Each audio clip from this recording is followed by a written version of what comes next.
It was night upon dusk when I drew close to the great marsh, and already the white vapors were about, riding across the sunken levels like ghosts in a churchyard. Though I had set forth in a mood of wild delight, I had sobered in the lonely ride across the moor and was now uneasily alert. As my horse jerked down the grassy slope that fell away to the jaws of the swamp, I could see thin streams of mist rise slowly, hover like wraiths above the long rustics, and then, turning gradually more material, go blowing heavily away across the flat.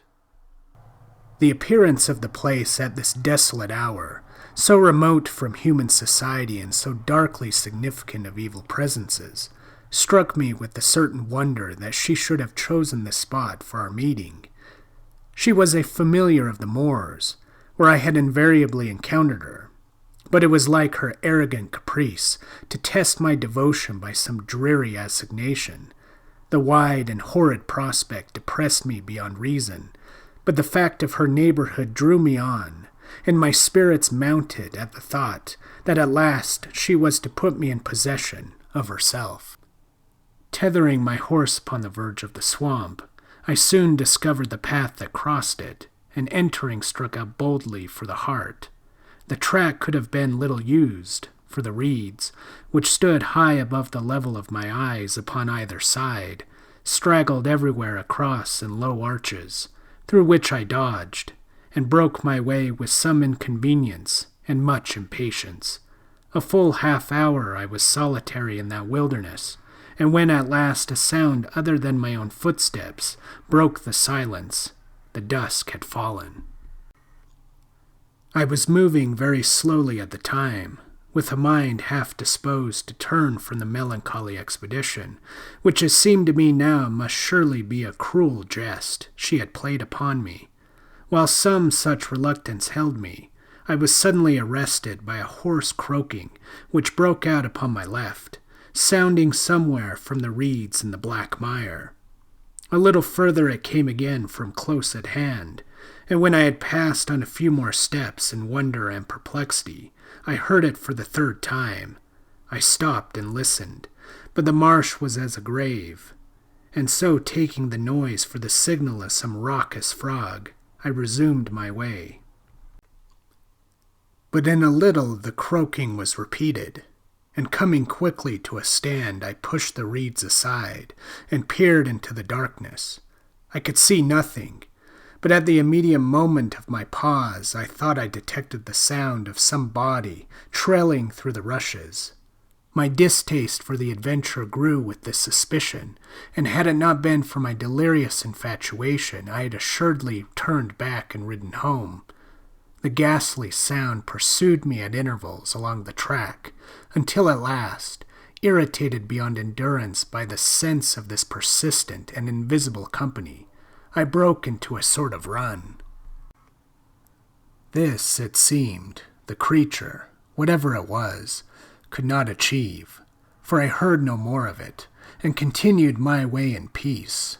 My path at length ran out from among the reeds, upon the smooth flat of which she had spoken, and here my heart quickened, and the gloom of the dreadful place lifted.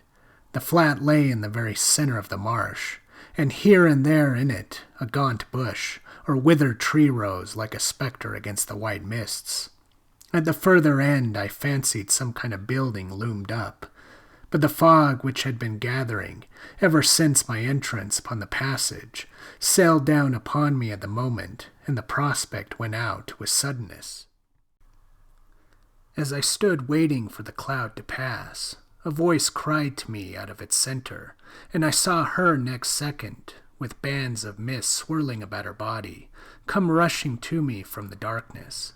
She put her long arms about me, and, drawing her close, I looked into her deep eyes. Far down in them, it seemed to me, I could discern a mystic laughter dancing in the wells of light, and I had that ecstatic sense of nearness to some spirit of fire which was wont to possess me at her contact. "At last," she said, "at last, my beloved." I caressed her. "Why," said I, tingling at the nerves, "why have you put this dolorous journey between us? And what mad freak is your presence in this swamp?" She uttered her silver laugh, and nestled to me again. "I am the creature of this place," she answered. "This is my home. I had sworn you should behold me in my native sin ere you ravished me away." "Come then," said I. "I have seen. Let there be an end of this. I know you, what you are. This marsh chokes up my heart. God forbid you should spend more of your days here. Come." "You are in haste," she cried. "There is yet much to learn. Look, my friend," she said, "you who know me, what I am. This is my prison, and I have inherited its properties. Have you no fear?" For answer I pulled her to me, and her warm lips drove at the horrid humors of the night.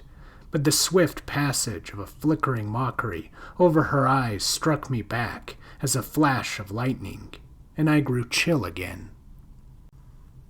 "I have the marsh in my blood," she whispered, "the marsh and the fog of it.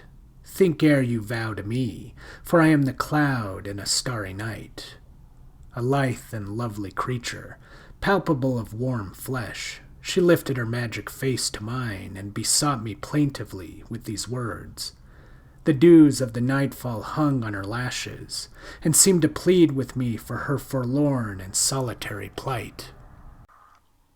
"Behold," I cried, "witch or devil of the marsh, you shall come with me.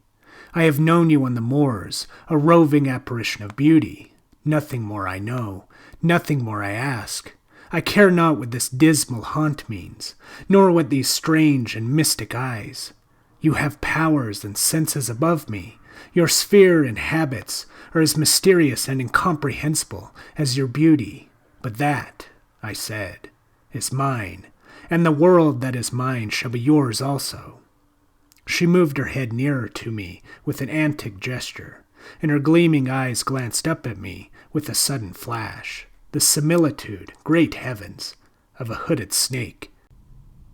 Starting, I fell away, but at that moment she turned her face and set it fast towards the fog that came rolling in thick volumes over the flat.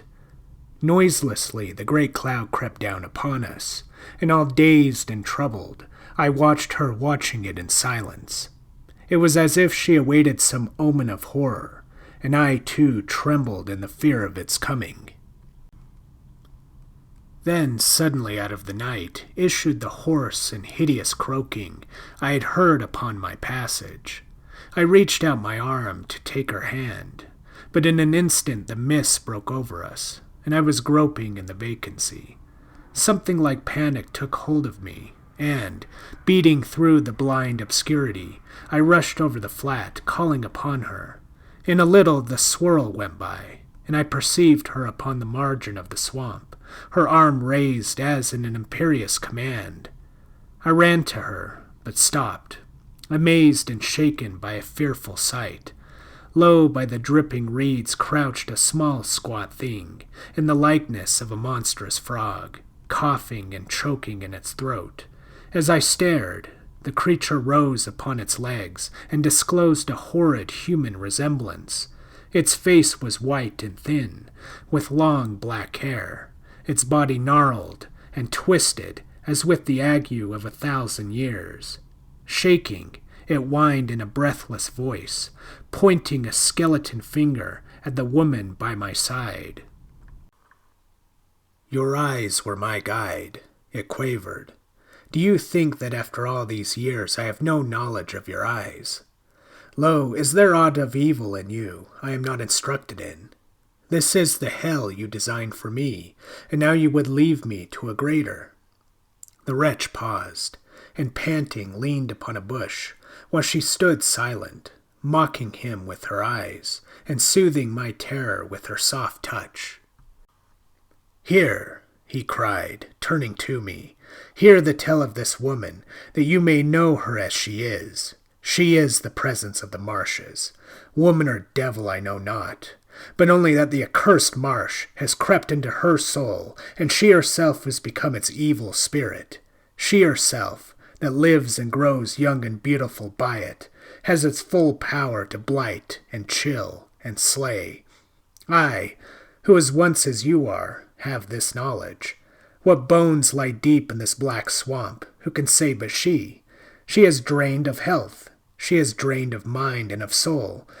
What is between her and her desire that she should not drain also of life? She has made me a devil in her hell, and now she would leave me to my solitary pain, and go search for another victim. But she shall not, he screamed through his chattering teeth. She shall not. My hell is also hers. She shall not. Her smiling, untroubled eyes left his face and turned to me. She put out her arms, swaying towards me, and so fervid and so great a light glowed in her face that, as one distraught of superhuman means, I took her into my embrace, and then the madness seized me. Woman or devil, I said, I will go with you. Of what account this pitiful past? Blight me even as that wretch, so be only you are with me. She laughed, and, disengaging herself, leaned, half clinging to me, towards the coughing creature by the mire. Come, I cried, catching her by the waist. Come! She laughed again, a silveringly laugh. She moved with me slowly across the flat, to where the track started for the portals of the marsh. She laughed and clung to me. But at the edge of the track, I was startled by a shrill, hoarse screaming, and behold, from my very feet, that loathsome creature rose up and wound its long black arms about her, shrieking and crying in his pain. Stooping, I pushed him from her skirts, and with one sweep of my arm drew her across the pathway. As her face passed mine, her eyes were wide and smiling. Then, of a sudden, the still mist enveloped us once more.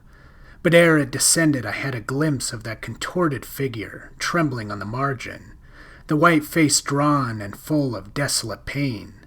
At the sight, an icy shiver ran through me, and then through the yellow gloom the shadow of her darted past me, to the further side. I heard the hoarse cough, the dim noise of a struggle, a swishing sound, a thin cry, and then the sucking of the slime over something in the rushes.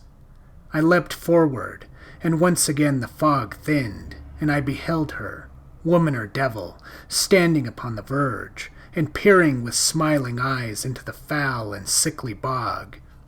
With a sharp cry wrung from my nerveless soul, I turned and fled down the narrow way from that accursed spot. And as I ran, the thickening fog closed round me, and I heard far off and lessening still the silver sound of her mocking laughter.